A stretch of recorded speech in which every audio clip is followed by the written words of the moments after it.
Optical activity. Optical isomerism is the phenomenon exhibited by the molecules when they have similar bonds and different arrangement such that their mirror images are not superimposable. तो chemistry में जब हम different molecules का analysis करते हैं तो हम देखते हैं कि हमारे सामने कुछ ऐसे मॉलिक्यूल्स आते हैं जिनके बॉन्ड्स तो सिमिलर होते हैं और लेकिन उनकी जो डिफरेंट अरेंजमेंट होने की वजह से वो एक दूसरे की मिरर इमेजेस होती हैं कि मॉलिक्यूल अगर ए है, ठीक है, और दूसरा मॉलिक्यूल बी है, तो ये दोनों एक दूसरे की मिरर इमेजेस होती हैं कि अगर ए के सामने मैं मिरर रखूँ तो ए की शेप मिरर में वैसे ही आएगी जैसे कि बी की इमेज है। तो ए और बी एक दूसरे की मिरर इमेजेस होती हैं, लेकिन वो नॉन सुपर इम्पोजिबल होती हैं कि अगर मैं ए की मिरर इमेज को बी के साथ एग्जैक्टली मैच करना चाहूँ तो वो एग्जैक्टली मैच भी नहीं होते। ये बिल्कुल इसी तरह है कि जैसे हमारे दो हाथ हैं, हमारे दोनों हाथ एक दूसरे के मिरर इमेजेस हैं, लेकिन अगर हम अपने दोनों हाथों को उल्टा करें और एक दूसरे के ऊपर रखना चाहें तो वो बिल्कुल सुपर इम्पोज नहीं होते। तो हम ऐसे मालिक्यूल्स को चिराल मालिक्यूल्स कहते हैं, ठीक है। तो ये चिराल मालिक्यूल्स या ऐसे मालिक्यूल जो कि एक दूसरे की मिरर इमेजेस हैं लेकिन वो सुपर इम्पोजिबल नहीं होते, वो एक फेनोमेनन कैरी आउट करते हैं जिसको हम कहते हैं optical isomerism. The mirror images of the molecule that can't be superimpose on each other are called optical isomerism. तो हम ऐसे मालिक्यूल्स को ऑप्टिकल आइसोमेरिज्म या चिराल मालिक्यूल्स भी कह देते हैं। अगर आप इसको डिटेल में स्टडी करना चाहते हैं तो चिराल मालिक्यूल्स का एक अलग से टॉपिक हमारे पास मौजूद है, तो आप उसको जाकर स्टडी कर सकते हैं। तो ये जो ऑप्टिकल आइसोमर्स हैं ये ऑप्टिकल आइसोमेरिज्म को शो करवाएंगे। Optical isomers are also called enantiomers. तो इनका एक नया नाम है इनएंशियोमर्स, मतलब ऐसे मालिक्यूल्स जो एक दूसरे की मिरर इमेजेस हैं लेकिन वो सुपर इम्पोजिबल नहीं होती। इनकी ख़ास बात ये होती है कि these molecules rotate the plane of polarise light in a polarimeter. Polarimeter में अगर हम पोलराइज लाइट को इनके ऊपर गिराएंगे तो वो उस लाइट को रोटेट कर देते हैं, या तो वो उसको लेफ़्ट की तरफ रोटेट करेंगे या तो वो उस लाइट को राइट की तरफ रोटेट करेंगे। तो ये लेफ़्ट और राइट को रोटेट करने का जो फेनोमेनन है वो बेसिकली ऑप्टिकल आइसोमेरिज्म होता है। तो आइसोमेरिज्म हमेशा इनएंशियोमर्स की वजह से होता है और वही इसको शो करते हैं। तो ऑप्टिकल एक्टिविटी हमारे पास the rotation of plane polarized light is known as the optical activity. तो प्रॉपर डेफिनेशन को अगर हम डिफाइन करना चाहें तो ये है कि अगर हमारे पास जो कोई प्लेन पोलराइज्ड लाइट है, ऐसा मालिक्यूल जो उसको रोटेट कर सकता है, तो वो ऑप्टिकली एक्टिव मालिक्यूल होगा और ये फेनोमेनन ऑप्टिकल एक्टिविटी होगा। Observation of the rotation of plane polarized light is known as the polarimetry. हम पोलैरिमीट्री का एक इंस्ट्रूमेंट यूज़ करते हैं जिसकी वजह से हम रोटेशन को स्टडी करते हैं कि वो कितना रोटेट हुआ है और कौन सी साइड पर रोटेट हुआ है। It is a straightforward way of finding out if a sample is racemic और if it contains more of the one enantiomer than the other. तो रिसैमिक मिक्सचर को आइडेंटिफाई करने के लिए हम पोलैरिमीटर को यूज़ करते हैं। रिसैमिक मिक्सचर को अगर आप डिटेल से स्टडी करना चाहते हैं तो वो आप सेपरेट वीडियो में स्टडी कर सकते हैं। Polarimetric measurements are carried out in a polarimeter. तो पोलरीमीटर में हम इसको स्टडी करते हैं बेसिकली, जिसको हम कमिंग स्लाइड में स्टडी भी करेंगे। तो एक पोलरीमीटर में ए सिंगल वेवलेंथ होती है जिसको हम मोनोक्रोमेटिक लाइट्स कहते हैं, और ये हमारा जो प्लेन पोलराइज्ड लाइट है उसका सोर्स होता है। ए सैम्पल होल्डर, इसके साथ हमारे पास दो सैम्पल है जिसमें कोई लिक्विड हो सकता है या कोई सॉलिड हो सकता है इनएंशियोमर्स का, वो हमने प्लेस किया होता है।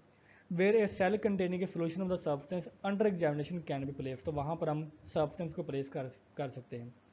हमारे पास सैम्पल होल्डर और मोनोक्रोमेटिक सोर्स ऑफ लाइट के दरमियान में एक फ़िल्टर भी होता है जो कि इसको मज़ीद पोलराइज करता है लाइट को। उसके बाद हमारे पास एक डिटेक्टर होता है with A read out that indicate how much light is rotating. तो वो लाइट की एक्चुअली रोटेशन को स्टडी करता है कि लाइट कितनी ज़्यादा रोटेट हुई है। और rotation to the right is a positive value and rotation to the left is the negative one.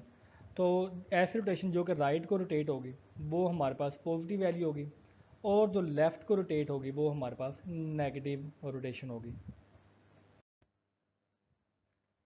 तो बेसिकली ये हमारे पास एक पूरा पोलैरीमीटर है जिसके ज़रिए हम स्टडी करते हैं। फर्स्ट ऑफ ऑल हमारे पास एक मोनोक्रोमेटिक लाइट सोर्स है। तो ये लाइट सोर्स है, इसमें लाइट चारों तरफ से निकल रही है, ठीक है। ये रैंडमली ओरिएंटेड लाइट है। ये हमारे पास दरमियान में एक ऑप्टिकल पोलराइज़र है जो कि फ़िल्टर का लाइट में काम भी देता है।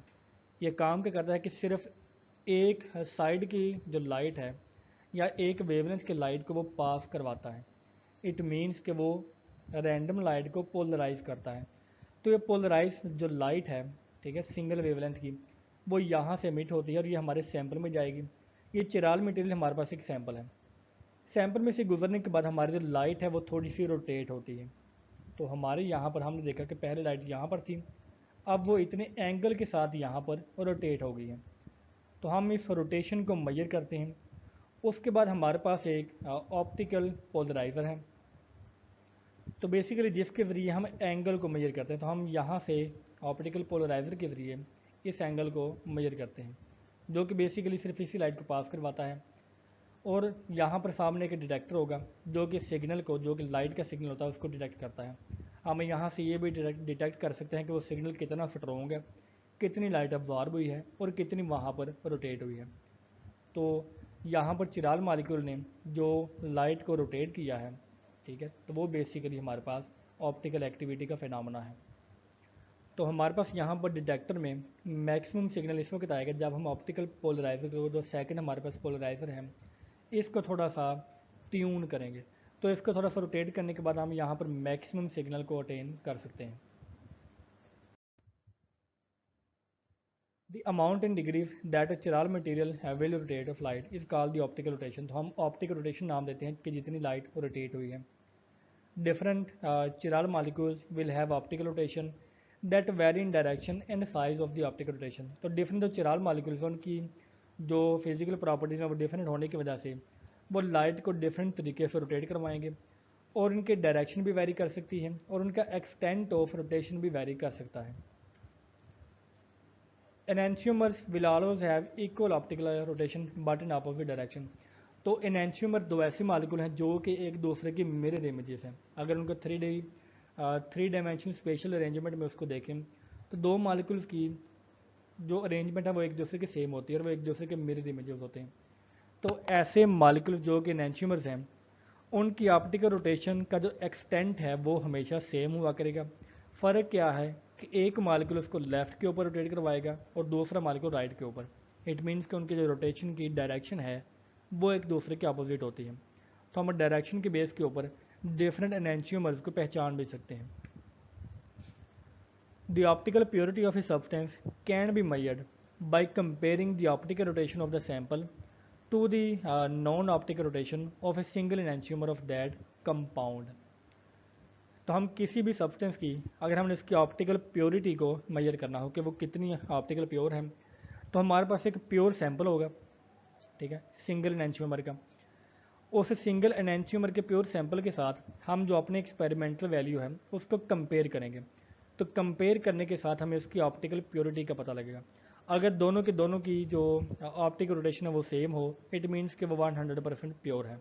अगर उसकी जो रोटेशन है वो मुकम्मल तौर पर सिंगल एनेंशियोमर के साथ जो है वो मैच नहीं कर रही, इट मीन्स कि उसकी जो प्योरिटी है वो 100% नहीं है।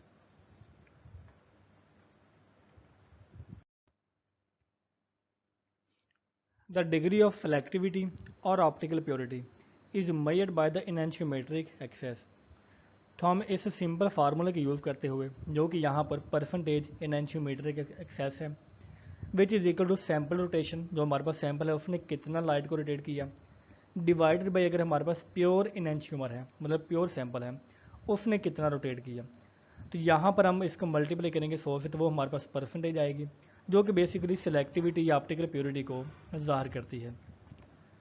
The angle through which a sample of a compound usually solution rotates plane polarise light depend on a number of factor. ठीक है, तो जितनी लाइट रोटेट होगी वो कुछ फैक्टर्स के ऊपर डिपेंड करती है। वो फैक्टर्स हैं the path length, how far the light has to pass through the solution.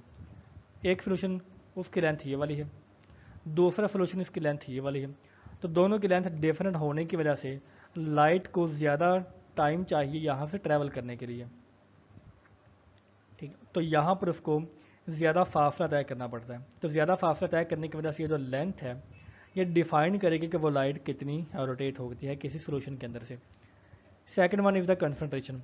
जितना प्योर या जितनी हाई कंसनट्रेशन होगी उतनी ही ज़्यादा रोटेशन होगी, और जितनी कम कंसनट्रेशन होगी उतनी ही लो कंसनट्रेशन होगी, रोटेशन होगी। टेम्परेचर भी बहुत ज़्यादा इफेक्ट करता है। और नेक्स्ट हम देखा कि सोलवेंट, कि वो सोलवेंट जिसकी वो अगर हमारे पास एक कंपोनेंट है तो उसके साथ एक दूसरा कंपोनेंट भी मौजूद होगा, तो दूसरा कंपोनेंट या जो सोलवेंट है वो भी उसको इंटरफेयर करेगा लाइट को रोटेशन को। As second one is the wavelength, कि जो हमारे पास इंसिडेंट लाइट है उसकी वेवलेंथ कितनी है, क्योंकि हमने देखा कि जो अगर रोटेशन होनी है तो इसका एक मेजर फैक्टर ये है कि जो इंसिडेंट लाइट है उसकी वेवलेंथ कैसी होगी। उसी वेवलेंथ की बेस के ऊपर हमारे लाइट की रोटेशन डिफरेंट हो सकती है। तो ऑप्टिकल एक्टिविटी में we call the enantiomers that rotate the plane polarized light to the right gives a positive rotation।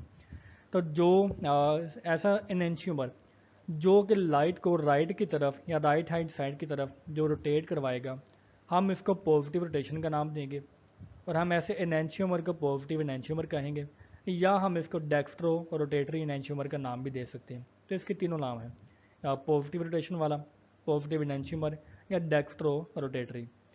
और जो सब्सटेंस हमारी प्लेन पोलराइज्ड लाइट को लेफ़्ट की तरफ रोटेट करवाए, ठीक है, तो हम ऐसे कंपोनेंट को नाम देंगे नेगेटिव रोटेशन का या नेगेटिव एनेंशियोमर का, या हम इसको लेवो और रोटेटरी का एनेंशियोमर का नाम देते हैं।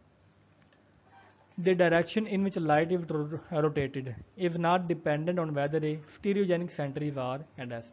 तो हमारी ऑप्टिकल आइसोमेरिज्म में हमारे पास एक आर एंड एस टाइप होती है, जो कि डिफाइन करती है कि हमारा चिराल मालिक्यूल आर कॉन्फ़िगरेशन का है या वो एस कॉन्फ़िगरेशन का है। तो हमारे जो लाइट की रोटेशन है वो इस चीज़ के ऊपर डिपेंड नहीं करती कि वो आर है या वो एस कॉन्फ़िगरेशन है। ठीक है, तो यहाँ पर हमारे पास एक कंपोनेंट की मिसाल है। ये हमारे पास एलेनाइन का एक मालिक्यूल है। एलेनाइन के मालिक्यूल में एक हाइड्रोजन का ग्रुप होता है, एक अमाइन का, एक मीथेन का और एक कार्बोक्सिलिक एसिड का ग्रुप। तो चारों ग्रुप डिफरेंट होने की वजह से ये कि चिराल मालिक्यूल है। चिराल मालिक्यूल होने के साथ ही ये हमने देखा कि ये इसकी मिरर इमेज है। तो दोनों एक दूसरे की मिरर इमेजेस हमारे पास मौजूद हैं। मिरर इमेजेस होने के बावजूद ये एक दूसरे के साथ सुपर इम्पोजिबल नहीं होते। इट मीन्स कि अगर वो सुपर इम्पोजिबल नहीं है तो वो प्लेन पोलराइज लाइट को डिफरेंट तरीके से रोटेट करवाएंगे। तो हमारे पास जो एलेनाइन का ये वाला मालिक्यूल है वो उसको राइट साइड के ऊपर लाइट को रोटेट करवाएगा, और राइट साइड पर रोटेट करवाने की वजह से हम इसको पॉजिटिव और एनेंशियोमर या पॉजिटिव डेक्स्ट्रो रोटेटरी मालिक्यूल का नाम देते हैं। और ये जो डी एलेनाइन है ये हमारे पास ये उसको लेफ़्ट साइड की तरफ रोटेट करवाएगा, और ये हमारे पास नेगेटिव लेवल रोटेटरी का हमारे पास आयन मालिक्यूल होता है। तो लाइट को रोटेट करवाने की बेसिस के ऊपर हमने इन दोनों को डिफरेंट नाम दिए हुए हैं, एल एलेनाइन और डी एलेनाइन। ये हमारे पास एस कॉन्फ़िगरेशन है और ये हमारे पास आर कॉन्फ़िगरेशन है अगर हम इसके आइसोमेरिज्म की बात करें तो। और ये हमारे पास डेक्स्ट्रो रोटेटरी है और ये लेवो रोटेटरी मालिक्यूल है।